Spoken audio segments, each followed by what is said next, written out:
Պեկ նախկին նախագահ Վարդան Հարությունյանի տնային կալանքը վերածվել է 300 միլիոն դրամ գրավի դիմաց։ Դատարանը խափանման միջոց է ընտրել վարչական վերահսկողությունն ու երկրից բացակայելու արգելքը, գրել է Ժողովուրդ օրաթերթը։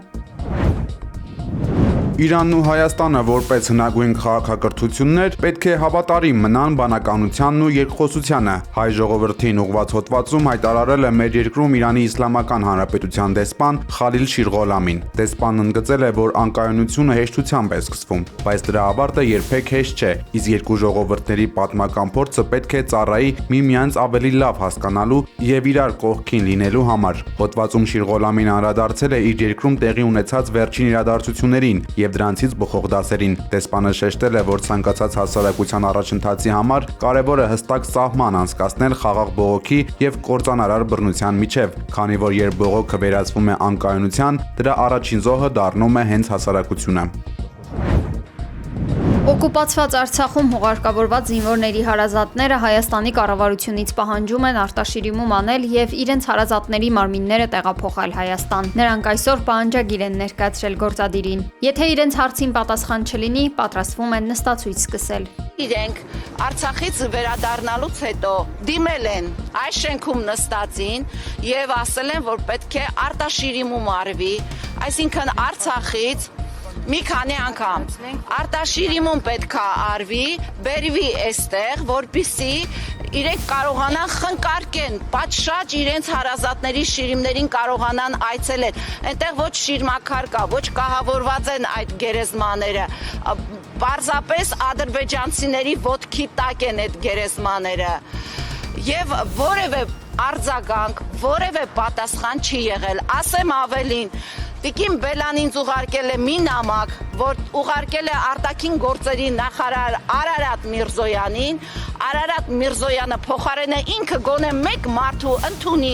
պատասխանի, Արարատ Միրզոյանի լրատվական բաժինը պատասխանել է Տիկին Բելային լրատվական բաժինը եւ երկու տողանոց նամակ, որտեղ ասվել է, որ մենք միշտ բարձրաձայնում ենք, դե կներեք էլի, որ դուք միշտ բարձրաձայնում եք։ Զոհված զինվորների մայրերը տեսնում են, թե ինչպես են օկուպացված Արցախում ադրբեջանցիները պղծում որդիների գերեզմանները։ Թշնամու տարածած տեսանյութերը անասելի ցավ ու զայրույթ են առաջացնում մեր հայրենակիցների սրտերում։ Այս նամակը կհանձնենք այստեղ նամակների բաժին, տեսեք Բորիսը ասաց, որ եթե չընդունի, նստացույց ենք անելու,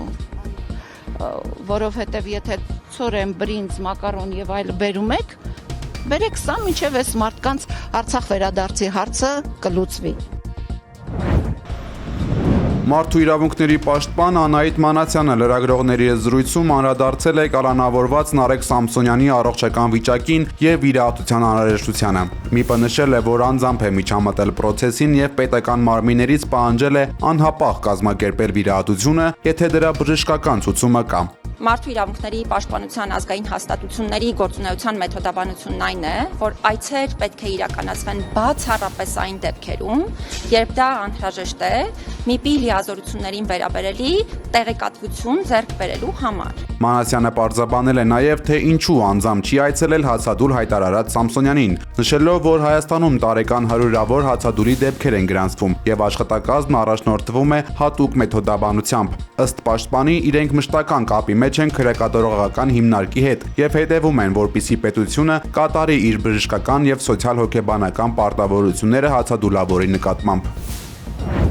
Սիրելի հայրենակիցներ, երկրպագուներ եւ ընթերցողներ։ Հայկական ֆուտբոլի լեգենդ Հենրիխ Մխիթարյանի ինքնակենսագրական գրքի հայերեն տարբերակը կներկայացվի փետրվարի 7-ին Երևանում։ Հայ ֆուտբոլիստի խոսքով «Իմ կյանքը միշտ կենտրոնում» գիրքը իր համար առանձնահատուկ նշանակություն ունի։ Բոլորից սիրով հրավիրում եմ գրքի շնորհանդեսին, որը տեղի կունենա փետրվարի 7-ին Նյումեգի ձմեռային փառատոնին Dwin Music Hall-ում։ Շնորհակալ եմ բոլորիդ աջակցության, հավատարմության եւ ընթերցելու համար։ Հայաստանում քրդական համայնքի ներկայացուցիչները երթ են արել դեպի Երևանում ՄԱԿ-ի գրասենյակ։ Սպուտնիկ Արմենիայի կադրերում տեսնում ենք, որ ակցիայի մասնակիցները բողոքում են Սիրիայում իսլամիստների գործողությունների դեմ, որոնց աջակցում է թուրքական կառավարությունը։ Երթին մասնակցում է նաև Հայաստանի քրդական համայնքի ղեկավար ԱԺ պատգամավոր Կնյաս Հասանովը։ Իր ելույթում նա կոչ է արել ՄԱԿ-ին, Ռուսաստանի, ԱՄՆ-ի, Իսրայելի և Չինաստանի կառավարություններին ուշադրություն դարձնել Սիրիայում քրդերի ոչնչացման հարցին։ Եվրոպական միությունը պատրաստ է աջակցել Նախիջևանում երկաթուղային գծի վերականգնման նախագծերին, հայտարարել է Եվրոպական միության ընդլայնման հարցերով հանձնակատար Մարթա Կոսը Դավոսում Ադրբեջանի նախագահ Իլհամ Ալիևի հետ հանդիպման ժամանակ։ Մարթա Կոսը նշել է, որ կաջակցեն նաև Ադրբեջանի մարդասիրական ականազերծման ջանքերին։ МИДу России поручено изучить поступившие к нам документы. Ռուսաստանը պատրաստ է սառեցված միջոցներից խաղաղության խորհրդին $1 միլիարդ հատկացնել, հայտնել է Ռուսաստանի Դաշնության նախագահ Վլադիմիր Պուտինը։ Հեռավար ձևաչափով անվտանգության խորհրդի անդամների հետ խորհրդակցության ընթացքում Պուտինը մեկնաբանել է ԱՄՆ նախագահ Դոնալդ Թրամփի խաղաղության խորհուրդ ստեղծելու նախաձեռնությունը եւ արտաքին գործերի նախարարությանը հանձնարարել ուսումնասիրել առաջարկը։ Теперь по поводу Гренландии. Անդրադառնալով Գրենլանդիայի եւ ԱՄՆ-ի միջև ծագած հարցին, Դաշնության նախագահը նշել է, որ դա Ռուսաստանին չի վերաբերում։ Մեջբերում Դանիան միշտ խիստ է վերաբերվել Գրենլանդիային, կարծես այն գաղութ լինի։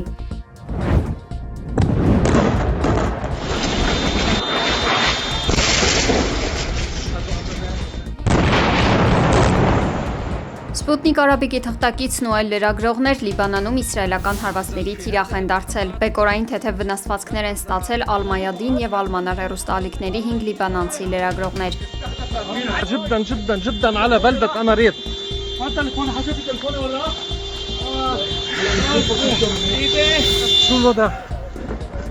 Իսրայելի պաշտպանության բանակը հայտարարել է, թե հարվածներն ուղղված են եղել շիական Հեզբոլլա շարժման ռազմական ենթակառուցվածքներին։ A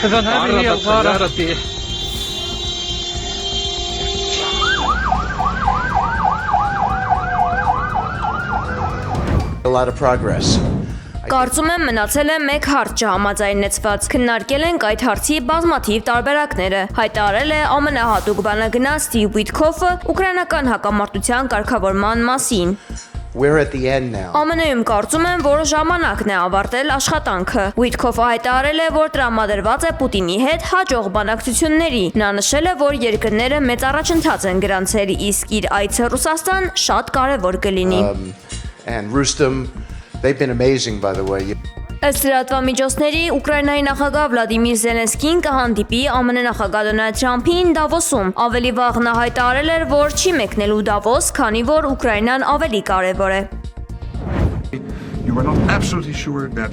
ՆԱՏՕ-ի գլխավոր քարտուղար Մարկ Ռյուտեն Թրամփի հետ հանդիպումից հետո հայտարարել է, որ բանակցությունների ընթացքում Գրենլանդիայի հարցն այլևս չի բարձրացվել։ Հանդիպման ընթացքում Ռյուտեն Թրամփին վստահեցրել է, որ եթե երբևէ ինչ-որ բան պատահի, իր եվրոպական դաշնակիցներն անպայման օգնության կհասնեն, ինչպես եղավ Աֆղանստանի ժամանակ։ Դուք կարող եք միանգամայն վստահ լինել, որ եթե մի օր ԱՄՆ-ն հարձակման ենթարկվի, ձեր դաշնակիցները ձեզ հետ կլինեն։ Երաշխավորված է։ Ես դա ուզում եմ ասել ձեզ, քանի որ այն շատ կարևոր է։ ԱՄՆ նախագահի խոսքով Գրենլանդիայի վերաբերյալ նրանք համաձայնության են եկել։ Լուծվել են թե ազգային, թե միջազգային անվտանգության խնդիրները, որոնք մտահոգում են Միացյալ Նահանգներին։ Ավելի վաղ Թրամփը հայտարարել էր, որ չեղարկել է եվրոպական երկրների վրա մաքսատուրքեր սահմանելու իր ծրագիրը։